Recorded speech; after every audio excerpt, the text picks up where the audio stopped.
만약에 주변에 가까운 누군가가 호흡을 멈췄다가 죽은 줄 알았는데 다시 살아났다면 얼마나 기쁠까요? 그런데 호흡이 다시 돌아왔지만 여전히 식물인간 상태에 머물러 있다면 그 가족들과 그 지인들은 참으로 마음이 아플 겁니다. 그런 것을 원한 것은 분명히 아니었을 테니까요. 하나님께서 우리를 바라보실 때도 같은 마음입니다. 하나님은 예수 그리스도의 십자가의 은혜와 보혈의 공로로 죄와 사망 가운데 죽어있던 우리를 다시 살리셨습니다. 하나님의 자녀로 거듭나게 하셨습니다. 그러나 만약 다시 태어난 상태에 그대로 머물러 있고 원래 하나님께서 의도하셨던 지으신 그대로의 회복이 이루어지지 않는다면 하나님은 마치 우리가 식물인간을 바라보며 안타까워 하는 것처럼 우리를 바라보며 안타까워 하실 것입니다.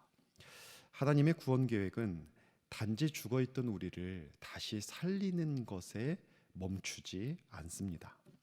하나님의 구원 계획은 그 최종 목적은 지으신 그대로 우리를 온전하게 회복해 하는 것입니다. 하나님의 형상을 그대로 닮은 존재로 우리를 회복시키는 것이 하나님의 목적입니다. 그래서 예수님은 우리들에게 복음을 전한 뒤에 그에게 당신이 가르쳐 분부한 모든 것을 지켜 행하게 하라 라고 명하셨습니다. 이는 교회에 주신 명령으로 온전함에 이르기까지 영혼을 섬기라는 그런 말씀이었습니다. 또한 개인들에게도 하나님의 온전하심과 같이 너희도 온전해야 된다고 말씀하셨습니다. 뿐만 아니라 성령님께서 친히 우리를 이끌어 주셔서 지으신 그대로 온전함에 이르기까지 우리를 인도하고 계십니다. 우리는 구원을 받은 이후에 이처럼 성령의 인도를 따라 하나님께서 의도하신 그 본래의 상태, 하나님을 닮은 하나님의 자녀로서 온전함에 이르기까지 계속해서 나아가고 있는 그러한 사람들입니다. 이처럼 성령님의 이끌림을 받을 때 나타나는 현상들이 있습니다. 첫 번째 현상은 온전에 이르고자 하는 갈망이 나타납니다. 하나님처럼 우리도 온전하게 되고 싶어 합니다. 모든 선한 일에 능하게 되기를 소원하는 마음이 우리에게 있습니다. 세상의 일과 죄에 대해서는 거부감이 생깁니다. 반면에 영적인 일들과 또 하나님께서 기뻐하시는 일들에 대해서는 온전하게 감당하고 싶은 갈망이 생기게 되어 있습니다. 나 자신에 대한 갈망뿐만 아니라 나와 함께 그리스도의 한 지체된 다른 지체들을 향해서도 똑같은 갈망이 생깁니다. 내 자녀가, 교회의 다른 성도가 하나님의 자녀로 온전하게 되었으면 좋겠다라는 그 소원이 우리의 마음 가운데 일어나게 되는 겁니다. 이를 위해서 사랑으로 누군가를 섬기고 가르치고 또 기도합니다. 성령님께 이끌림을 받으며 온전함으로 나아갈 때 나타나는 두 번째 현상이 있습니다. 그것은 점차 하나님의 뜻을 알고 행하게 된다는 것입니다. 온전해져 갈수록 하나님의 뜻을 알고자 하는 갈망이 있고 또 하나님의 뜻을 알게 됩니다. 그리고 하나님의 뜻을 알 때마다 그것을 행할 수 있는 능력도 갖추게 되는 것입니다. 그래서 삶의 변화가 일어납니다. 영적이고 거룩하고 선한 일들을 감당할 수 있게 됩니다. 그것을 행하게 됩니다.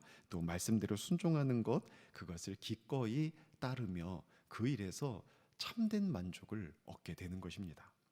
마지막으로 온전함에 이르도록 성령께서 우리를 이끌어 주실 때 나타나는 세 번째 현상은 결국 온전함에 가까워질수록 하나님께 기쁨이 된다는 겁니다.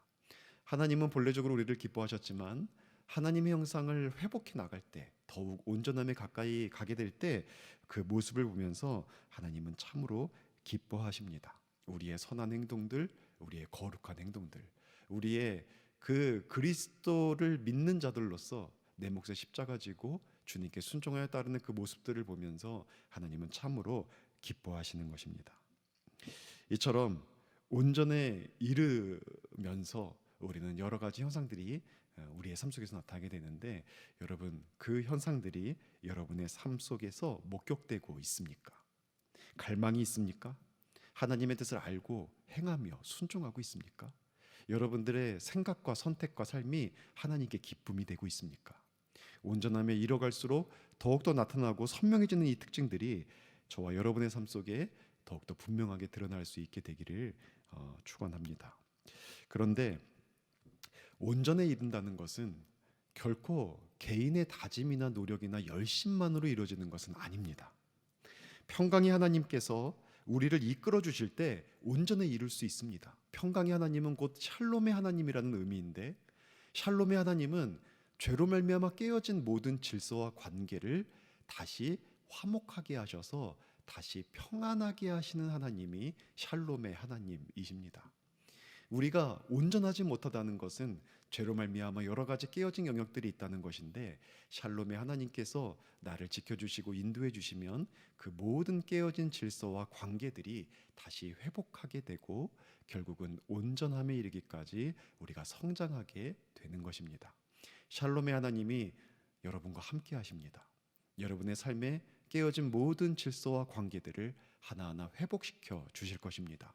결국은 하나님처럼 지으신 그대로 온전하게 되어질 것입니다. 그때까지 순종함으로 성령의 인도를 받고 샬롬의 하나님의 인도를 받아서 결국은 지으신 그대로 온전하게 되는 저와 여러분 될 수 있기를 주의 이름으로 축원합니다.